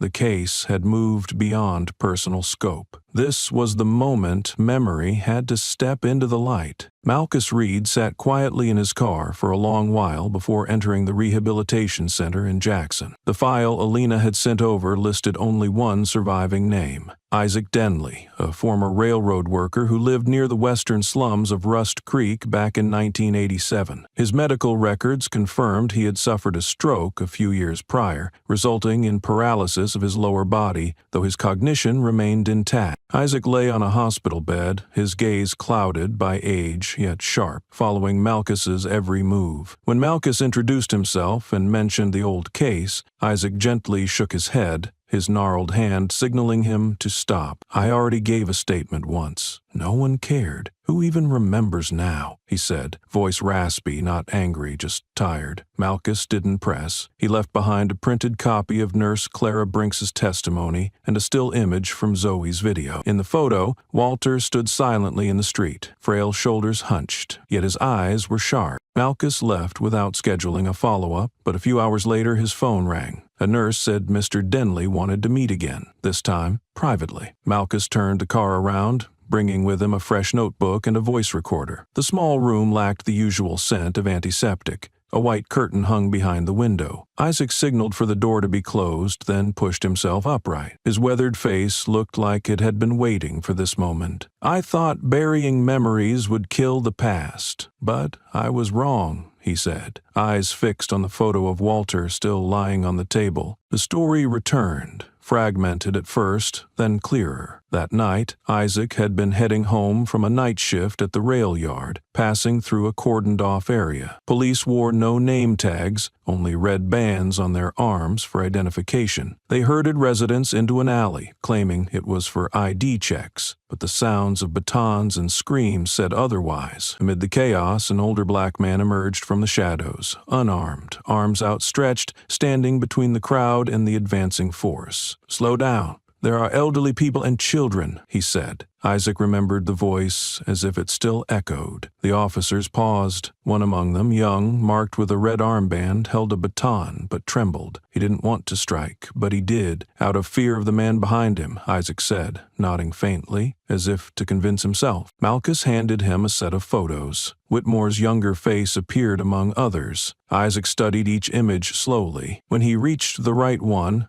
He didn't ask, didn't doubt. That's him. He stood in the back, never dirtying his hands. He signaled with his eyes. A breeze outside rustled the curtain. In that air, Malchus understood the hearing they were preparing for was no longer a debate between right and wrong. It was a summons from a wound never stitched closed, now ready to rupture before time could bury it again. Malchus stayed with Isaac for another hour to ensure every step followed proper protocol. He laid out the documents on the table and presented Isaac with an A4 photograph extracted from the 1987 police personnel file. In the image, Harold Whitmore, barely in his 20s, had a sharp but evasive gaze and the same distinct eyebrows he bore decades later. Isaac didn't respond immediately. He squinted, scanning each face until pausing at Whitmore. He lowered his hand, touched a finger to the photo's chest area. "That's him," he said with certainty. "The signaler, the one in charge, the one who never needed to get his hands dirty." Malchus locked eyes with Isaac, asked nothing more. From those eyes, he knew there was no need for further confirmation. He turned on the recorder, stated the time, location, and purpose of the testimony. Isaac repeated each sentence slowly. The only sounds in the room were the soft hum of the air conditioning and the crisp weight of each word. A nurse was brought in to witness and signed the transcript. Under federal guidelines, statements from witnesses with stable cognitive function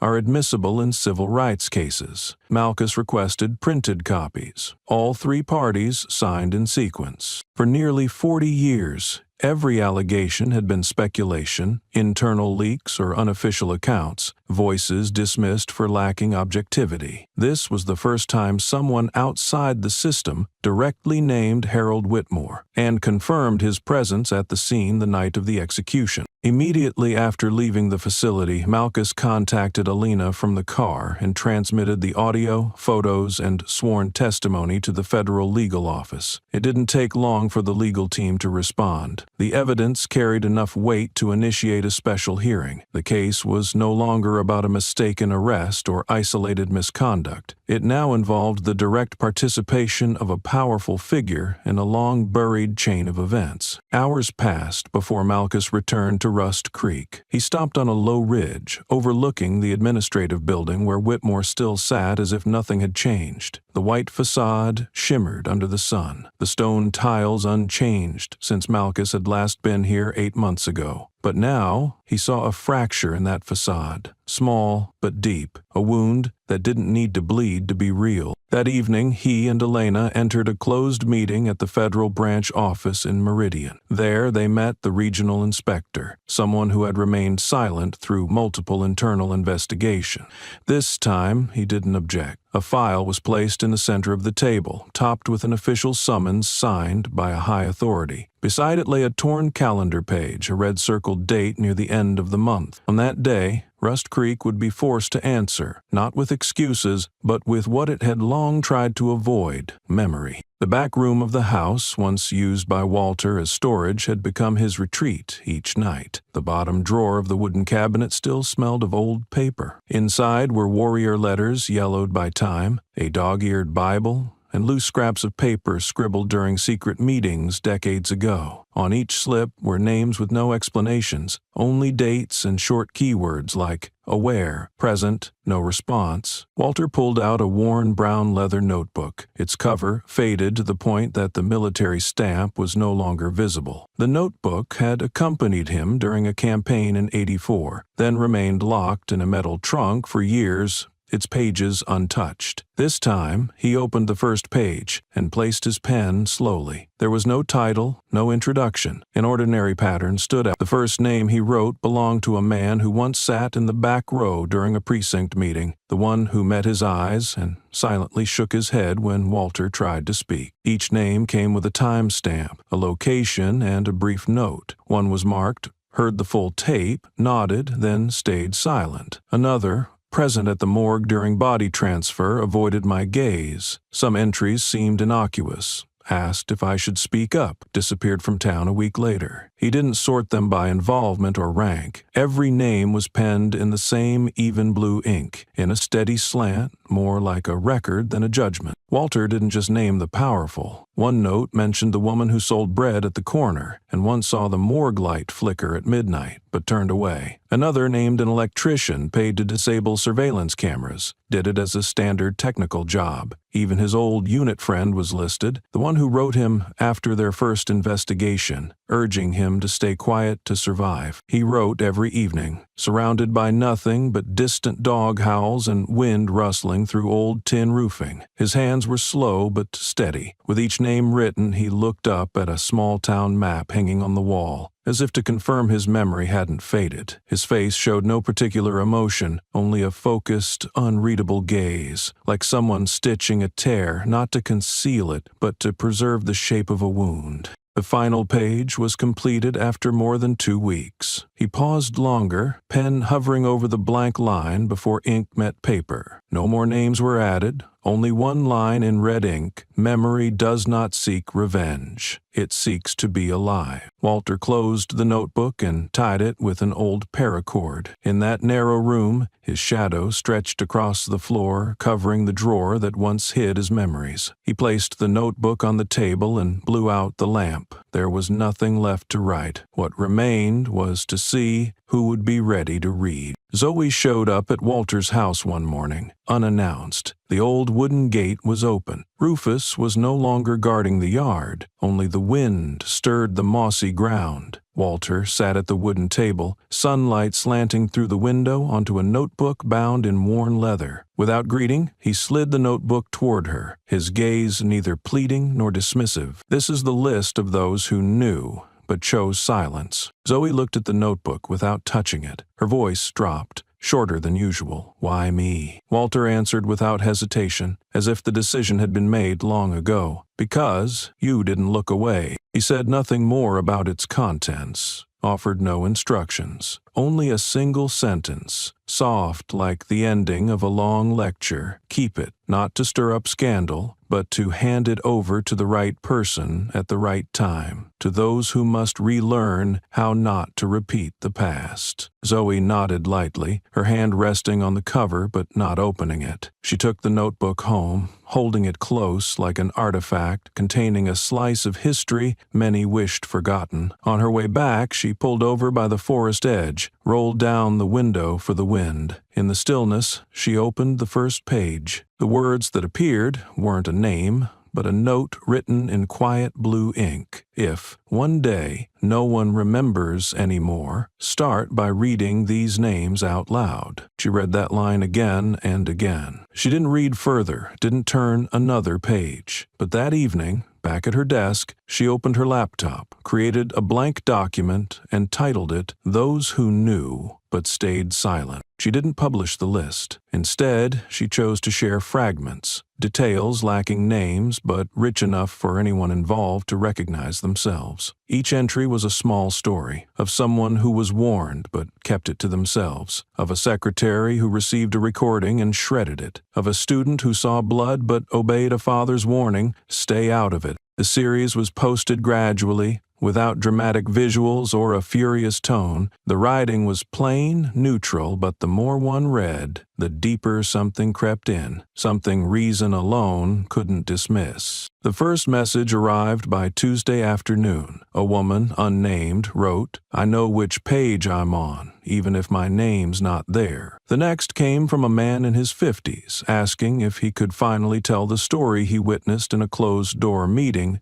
but never dared to speak of. Every message was a spark of awareness, needing no interrogation. Zoe printed each message, filing them in a separate folder. She didn't reply, only noted the date and time and stored them in the notebook. Finally, she took a pencil and wrote a quiet line along its spine. No name, no conclusion. Sometimes the silent name echoes louder than the scream. The sky over Rust Creek faded into a pale silver as the crowd gathered quietly at the steps of City Hall. There were no speakers, no organizers, just a vigil formed by instinct and shared dignity. On the stone steps, townspeople laid down white flowers, cans of soup, and a faded photo of Walter in his old military uniform. A veteran carried a folded flag, placing it beside a rough wooden frame carved with the words, "Ellison, 42 years of service." Zoe sat in the front row, her gaze fixed on the empty wooden podium. She carried no phone, no camera, just her eyes, calm and steady. Beside her were people she'd only known through shop windows and street corners: the bakery owner, the old man who sold newspapers, a few high school students, and a silver-haired veteran who had once declined interviews when the incident first made headlines. They were all there, none seeking attention. Every gaze turned toward one man, Walter Ellison, seated under the eaves, holding his cane, his posture upright but unforced. As the air reached a stillness so deep it felt fragile, a young boy in a blue shirt stepped slowly up the stone stairs. He looked about 6 years old, hair tousled, his pale face tightened with nervousness, as though coached many times, but still unsure why. He paused at the front row, glanced to his right and left, then turned to face Walter and raised his hand. "Sir, my mom said I have to thank you," he said. The words weren't loud, but they rang clear in a space that seemed made for them. All heads turned to the child. A few whispers fluttered, then faded. Walter didn't react immediately. He studied the boy, his gaze unhurried, as if searching for an old memory. With deliberate care, he pressed on his cane and stood. His eyes neither narrowed in suspicion nor widened in surprise, but held the same steady light of someone who has learned not to question what needs no end. The boy took one more step forward, then stopped, gripping the hem of his shirt. Behind him, a thin woman with her hair tied back approached. Her eyes glistened. She placed a hand on her son's shoulder and leaned forward to speak loud enough for those nearby to hear. "If it weren't for you, I wouldn't have lived to give birth to him."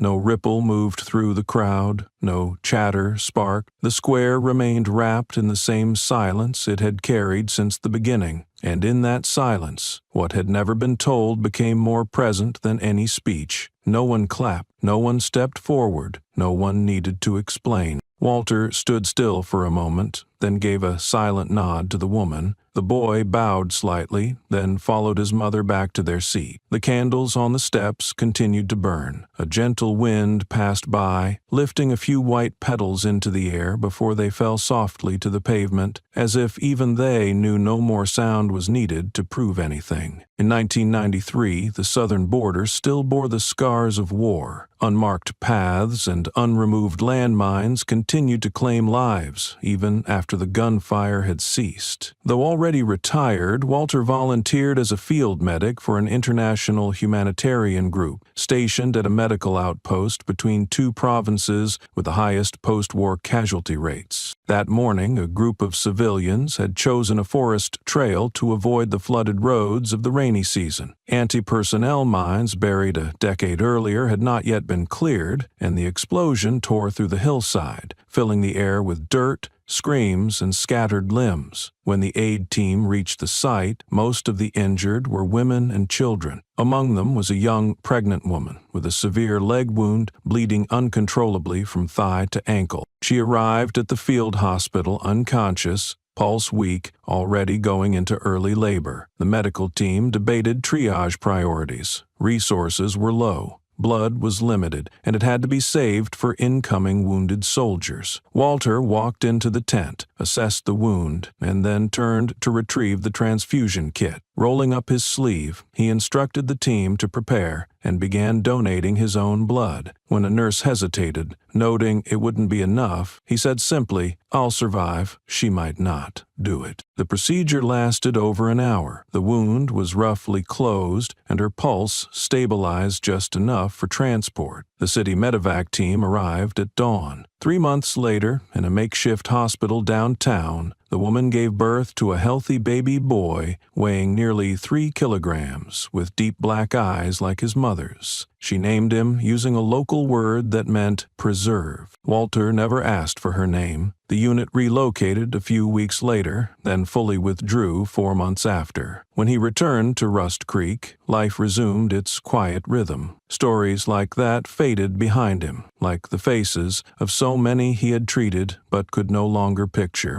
The woman kept a handwritten note, his name, a temporary address, and a thank you left unfinished. She slipped the note into her medical textbook and carried it through every move. She never mailed it. Maybe she thought she'd never find him, or that the words could never be enough. Years later, when the news aired footage of a silver-held man dragged from his car, a barking dog behind him and a can of soup clattering on the street, she recognized his eyes. Walter hadn't changed much. His posture had curved, but his gaze still held the strength etched in her memory since the first time she opened her eyes after surgery. She held her son's hand and said, "That's the man who saved me." The boy didn't fully grasp what saved meant, but nodded and asked, "Can I call him Grandpa?" She didn't answer. The next morning, they left the house together, bringing with them the unsent letter, a bouquet of white flowers, and a thank you that had waited 30 years to be spoken aloud. A thank you that asked for no reply, because memory itself had already made it true. Morning in Rust Creek began with a sparse gathering of strangers in the town square. They didn't look at one another, didn't speak, yet stood side by side as if summoned by the same quiet calling. In their hands they held black and white photographs. Walter Ellison in his youth, dressed in full uniform,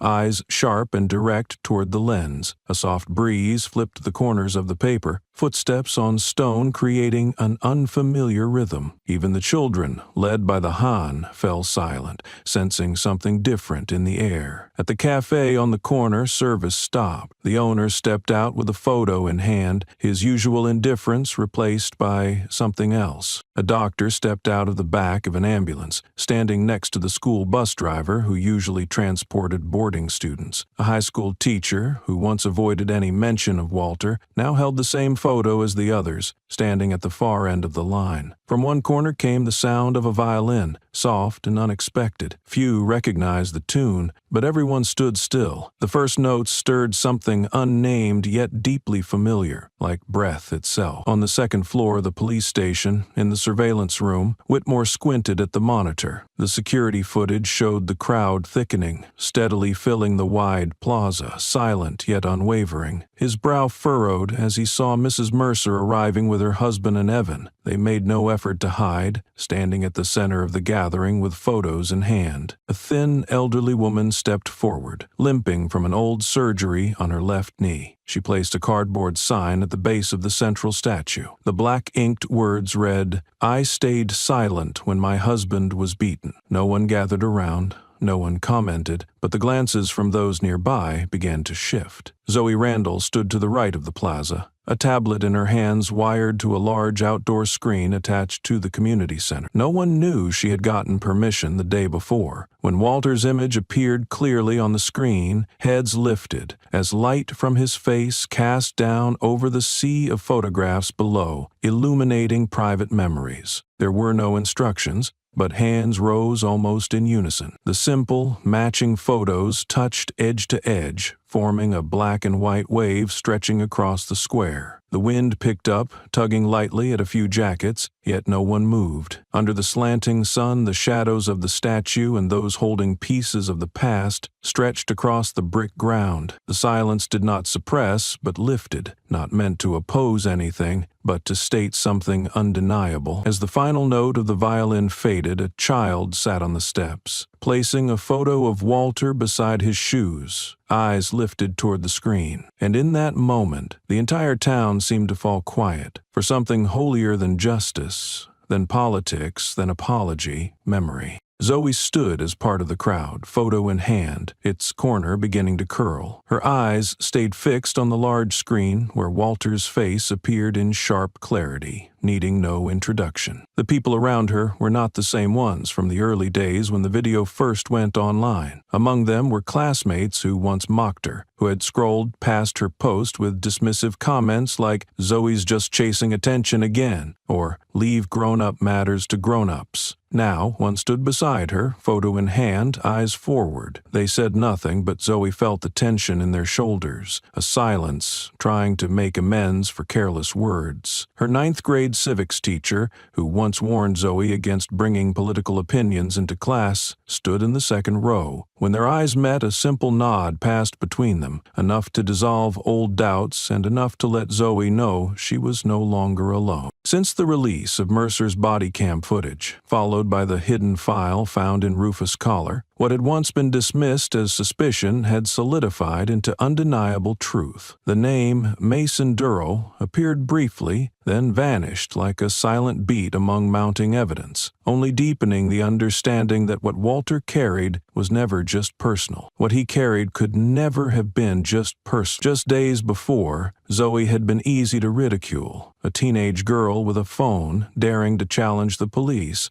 posting without thinking of the consequences. Now, elementary students taped her photo to classroom bulletin boards, scribbling in pencil. The first one who didn't look away. She didn't know who did it and didn't try to stop it. Reporters from Jackson, Atlanta, and national networks requested interviews. Zoe declined. She arrived at the square on time, stood among the crowd, held Walter's photo with both hands, and remained silent, just like the rest of the town. A group of art students from a nearby college had quietly arrived the night before, bringing paint, ladders, and pre-drawn outlines. That morning, as the townspeople gathered, they began work on the wall behind the community center. The mural took shape quickly, Walter standing tall, with Rufus lying calmly at his feet, and between them, bold black lettering, "I do not ask for pity, I ask for memory." That was enough. There was no memorial ceremony, but flowers were laid beneath the mural, alongside candles set in cleaned soup cans. Those who once distanced themselves from Zoe now added their presence in silence, not seeking redemption, not asking forgiveness, but coming because they finally wanted to listen, even if late. Zoe didn't turn to see who looked her way, but she felt the eyes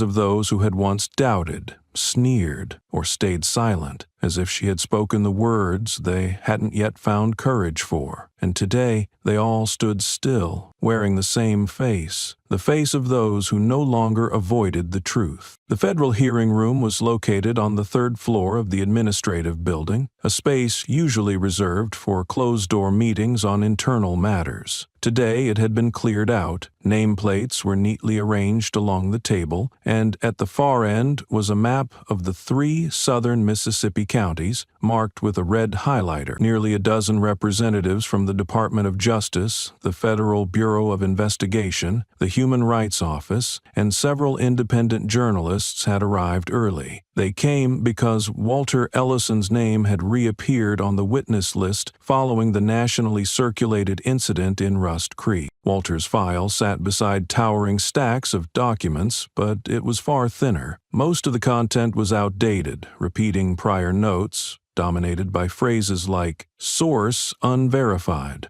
or "witness unwilling to testify." But today he had agreed to appear without a subpoena, without legal representation, without approving an official transcript. When he entered the room, several heads turned instinctively. Walter Ellison, the man who had awakened Rust Creek in its own silence, appeared in a way no one expected. A faded suit, frayed cuffs, old military boots that looked like they had traveled through years of red clay. He carried no documents, no leather case, and required no assistance. Barrendon Kane rose immediately.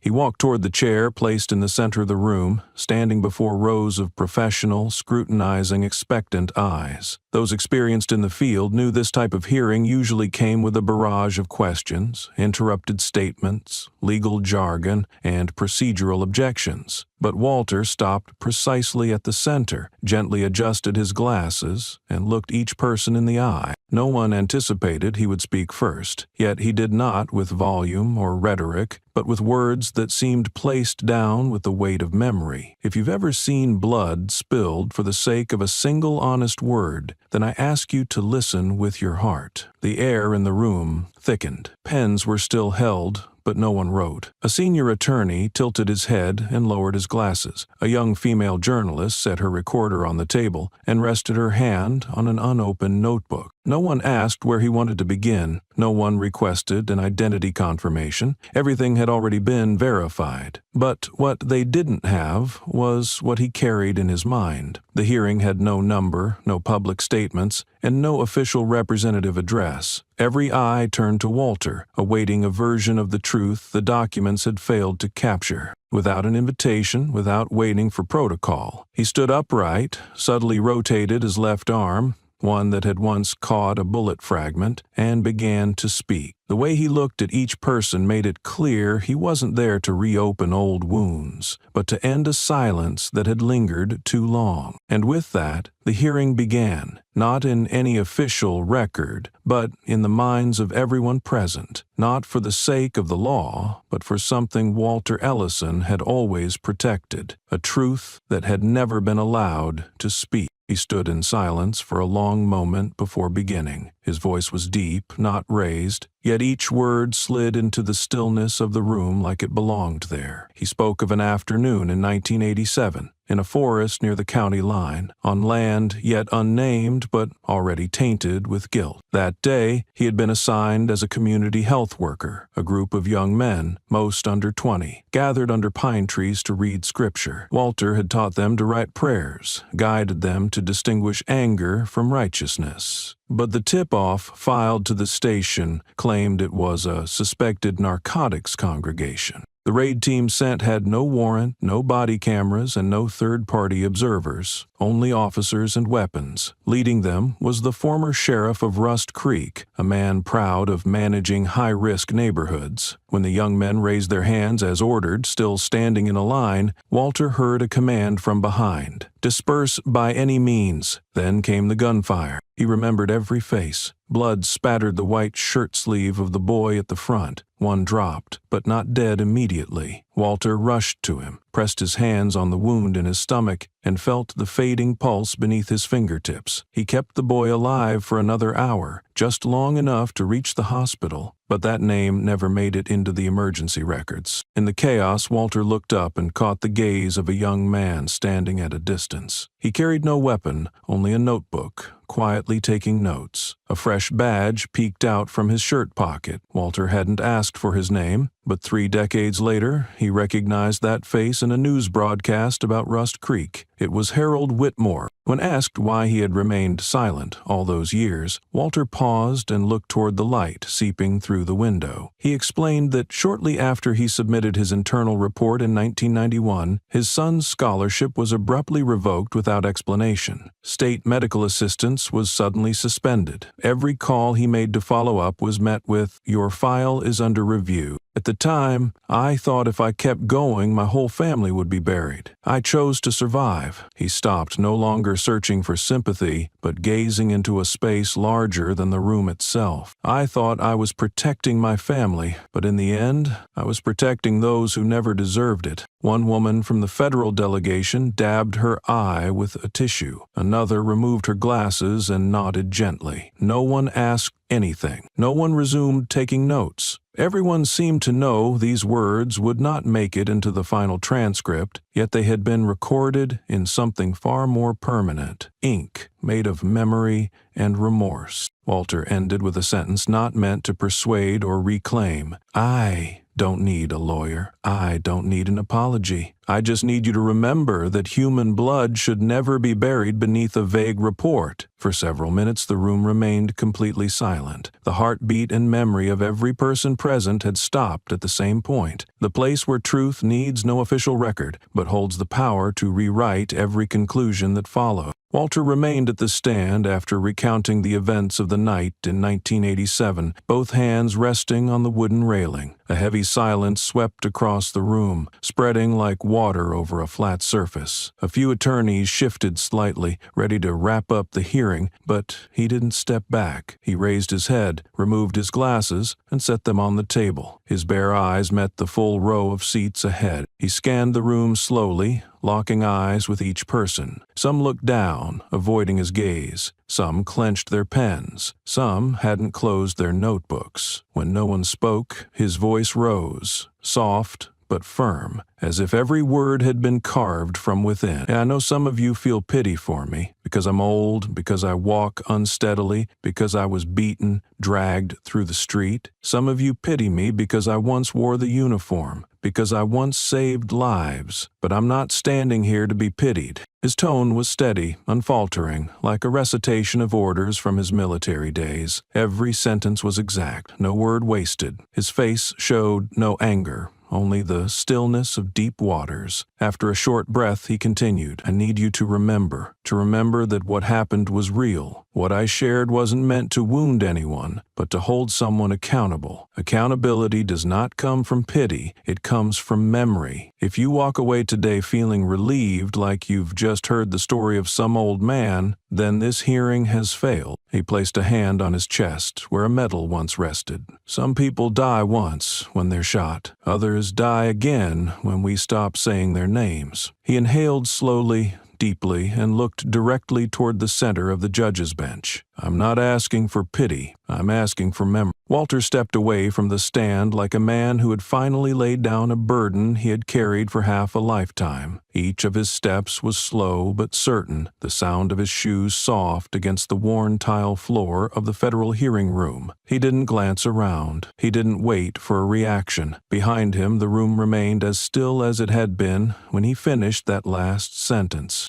Eyes followed him, but no one moved. The silence wasn't from discomfort, nor was it enforced by decorum. It was a stillness born from a truth that couldn't be refuted. A young journalist, who had just set her pen down minutes earlier, was the first to stand. She didn't look at anyone, didn't smile. She simply rose, as if her legs no longer permitted her to remain seated. From across the aisle, an older attorney also stood, one hand gripping the chair to balance himself. He had once opposed Walter's appearance without a pre-submitted statement, and once questioned the legal weight of unverifiable memories. But now, the folder was no longer in his hands, and his gaze lingered on the exit as if hoping for release. One person after another stood, like dominoes set in motion by shared awareness. There was no signal exchanged, no seeking of approval. The movement was instinctive, not performative. No one spoke, no one clapped, no words of agreement were uttered. The room resembled a chapel, where people rise not out of ritual, but because something within says they must. Walter neared the door. Through the glass, afternoon light spilled onto the dark fabric of his jacket. He didn't need to turn around to sense the wooden chairs sliding back, the soft but sure sound echoing from every row. For the first time in many years, he knew he had truly been heard, not through anyone's words, but through the way they held their silence. At the back of the room, Zoe was already standing. She didn't speak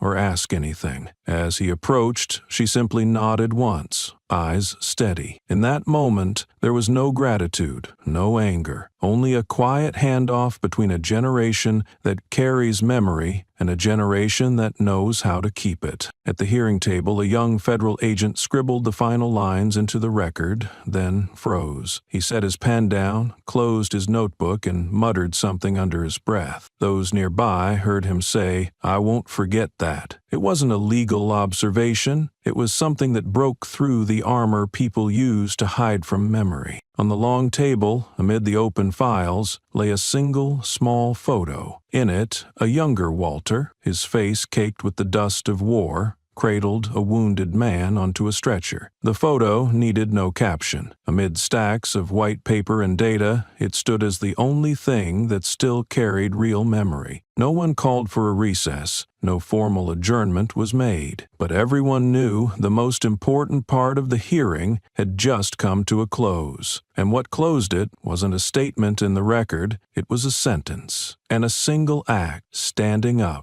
One day before the public hearing, Zoe received a packet of documents from Agent Elena Marquez. Among them was a faded color photo with yellowed edges. She froze upon seeing the man in the image. Walter Ellison, nearly 40 years younger, was lifting a bloodied soldier onto an ambulance. His sleeve was torn. His eyes stared straight into the lens as if urging the photographer to move aside. There was no panic, only instinct and resolve. In the top left corner, the words Fort Irwin, 1991 were faintly printed. Zoe zoomed in on every detail. then, almost without hesitation, typed a brief caption and hit share. He once saved the whole unit. Now who's going to save him? The photo spread like wildfire across dry grass. Veteran pages from 3 neighboring states reposted it, along with testimonies from those who had met Walter. One wrote, "I met him at Fort Jackson, quiet man, but the veins in his hands saved my left leg." Another said, "He treated my husband's wounds in Fallujah. I remember those eyes." State media quickly picked up the story. Newspapers that had previously published vague headlines about Walter's arrest now revised them, printing the photo, quoting Zoe, and quoting those who knew him. Across social platforms, a new hashtag began to emerge. Walter Ellison is my hero. The ripple effect reached even the most indifferent places. The photo was printed and posted on the bulletin board outside the Baptist church at the end of the street, where Walter would quietly pass by every Sunday morning. At Rust Creek High School, a history teacher pinned it to the classroom wall and asked students to write reflections on courage that doesn't need to speak. A group of students spontaneously created a small exhibit in the hallway titled "The Forgotten Man." Even outside the Rust Creek Police Department, a copy of the photo showing young Walter was taped up. No one claimed responsibility for putting it there, and no one took it down. Some called it an act of defiance. Others said it was simply the truth. The look in his eyes refused to let viewers look away. Evan Mercer passed by the photo on his way to his shift, paused for 3 seconds, then walked on. In the elevator, he opened his phone and replayed the body cam footage he still kept. Walter turning his head and saying, "If you have a heart," he turned off the screen. But the image on the elevator door lingered, the face of a man who had saved hundreds, once thrown to the pavement because of a vague description. The photo was not just a reminder of the past. It stood as a living indictment that the town had closed its eyes to the truth, had forgotten who kept them safe enough to forget. Those who had once looked down on him now faced that image every morning. No one removed it, not out of fear, but because, for the first time, they understood shame. The first letter arrived over the weekend with no return address, written in slanted, ink-stained script,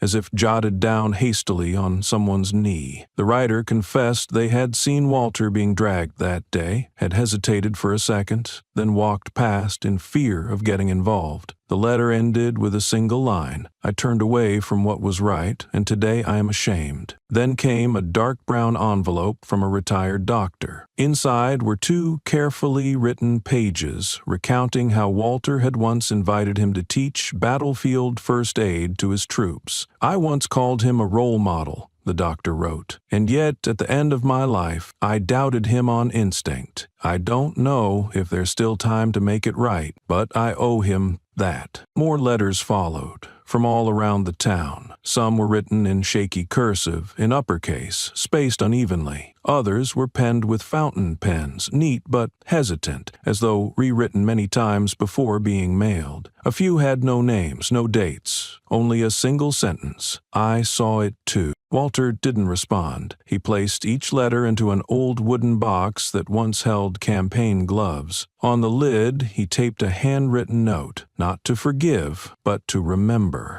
Zoe visited him on a still afternoon. She asked permission to share a few letters online, anonymous apologies, as part of the Remember Walter campaign she and her friends had launched. Walter nodded, then turned and walked inside. The first post was a photo of a crumpled note, the writing nearly faded. "I smiled when they arrested you. I never thought I'd write this, but I was wrong." The comment section flooded with thousands of replies, mostly empathy, a few confessions, and some wordless silences. Then came waves of posts from other towns. Places that had long been quiet now began to reopen files, rewatch footage, and question arrests that had been accepted as routine. Some people began organizing community forums, with a few inviting Zoe as a young speaker. One morning, Mercer came to Walter's house with a thin envelope. He said nothing, set it on the table, and stood still, waiting. Walter opened it. The handwriting belonged to a woman, pale blue ink. The paper faintly smelled of old ink. The first line read, "I once taught my child not to interfere in adult matters. I was wrong. I'm sorry I passed on passivity as if it were a virtue." Walter looked out the window. Light spilled across his hands, where a faint scar from war still lingered. In his grasp were apologies. None of them said his name, but for the first time, they called out exactly what had once been missing: a conscience. They met at the small church that had once hosted memorials for fallen soldiers. 12 people with silver hair, worn jackets, hands no longer steady, but eyes still carrying the dignity of experience,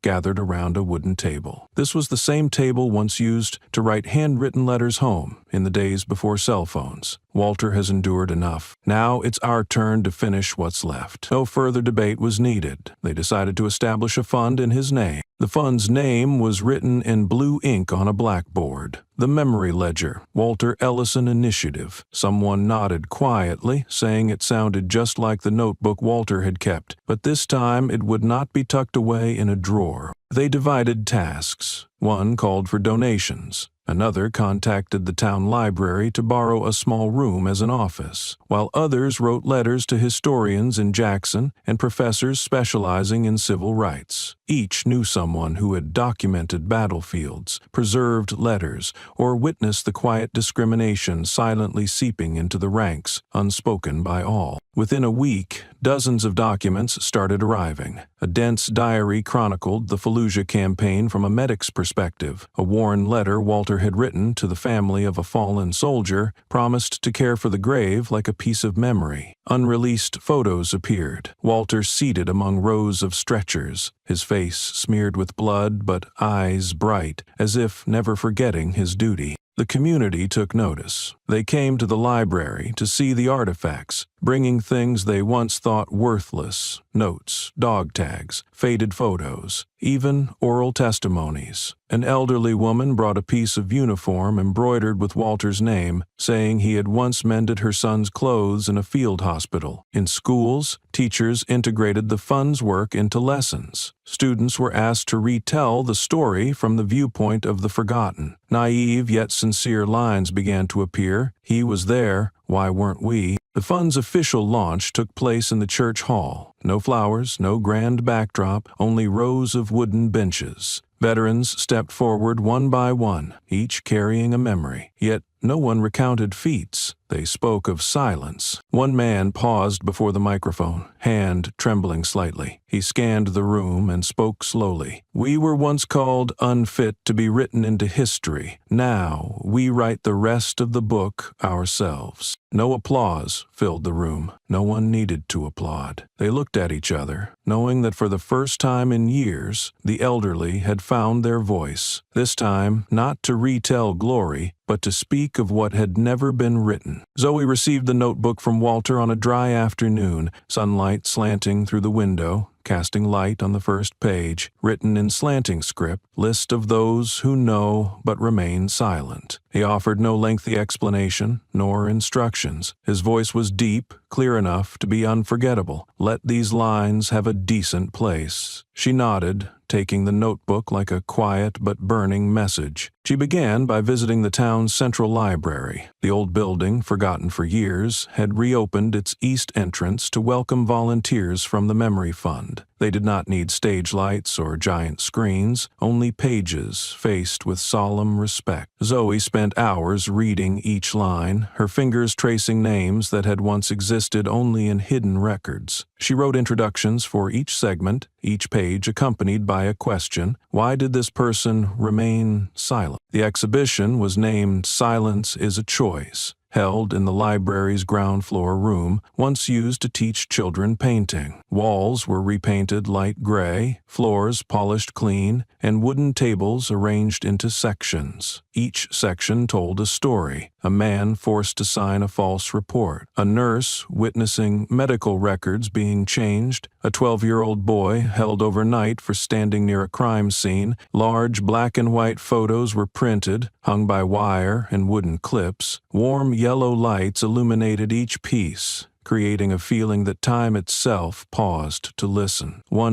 At the center, the original notebook rested in a low glass case on a simple wooden table with gently curved legs. Nearby stood a small sign, recording not to accuse, but to prevent repetition. Beneath it lay a brush and blank sheets for visitors to write their reflections, which were then posted on a wall called Things We Will Not Forget. Opening day drew far more visitors than expected. Many high school students entered curious, leaving thoughtful. Groups of teachers asked to bring the exhibit to their schools for lessons. A regional newspaper ran a headline, "A town once silent now listens with its eyes." On the third evening, as the lights were dimmed for the night, a man entered, wearing a thick gray coat, an old hat pulled low, and shoes worn from long marches. He stopped before the glass case. Zoe, checking a printed excerpt, turned to see him standing there, silently. He said nothing, did not bow, nor touch the glass. He only looked at the notebook in soft light and nodded slowly. When she moved to approach, he had already turned away and left, quietly, just as silently as he had preserved all these years. Weeks later, Zoe received invitations from 3 other towns in the region, asking her to advise similar exhibitions. One wrote, "We need someone who doesn't tell the story like a legend, but as part of what truly happened." That night, Zoe opened her diary and wrote in blue ink for the first time in weeks.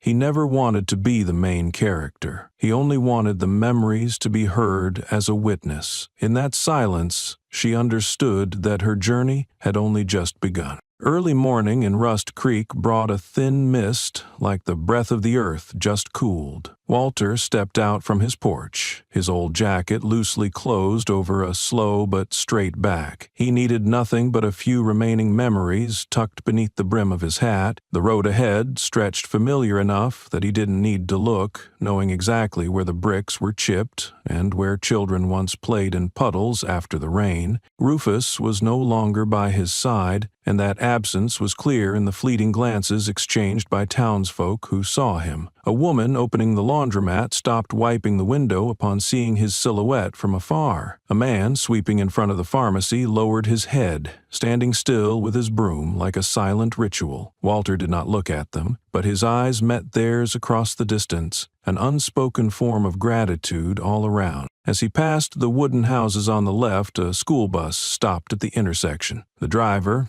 a veteran himself, simply lifted his hand from the wheel and lightly touched the brim of his cap. Through the window, a little girl watched, clutching her school bag. She was the one who had once posted Zoe's photo on the classroom board during a history lesson. Her lips were pressed tight, her wide eyes moist with tears. When their gazes met, the girl slowly bowed her head, as if honoring something far deeper than a mere event. The town quietly changed. The mural of Walter and Rufus still stood firm through countless days of rain and sun, untouched by any graffiti or defacement. People continued posting handwritten notes on the adjacent wall, words written raw, unfiltered. At the small bookstore near the post office, the owner hung a monthly special sign inscribed neatly, "History is not the past, it is what we keep." At the bottom was Walter's name, not fully capitalized, as if calling a familiar friend. Walter paused before the old church. He lifted his head to the bell tower, where, years ago, bells had tolled for the first openly recognized black veteran's funeral. No bells rang today, but his eyes seemed to listen to a soundless message. He stood there for a long moment, the wind brushing through the trees, then moved on. Turning onto the street toward the library, a figure came toward him. Zoe, carrying a stack of files wrapped in brown paper, her canvas bag bearing the emblem of the Memory Foundation on her back. She saw him from afar and slowed as if to say something, but he looked first, steady and gentle, nodding deeply without words. She stood still, holding the files with both hands. The breeze teased her loose hair across her forehead, but she didn't brush it away. When Walter passed, no one looked back. Between them, there was no farewell, no greeting, only 2 people walking in opposite directions, carrying something completed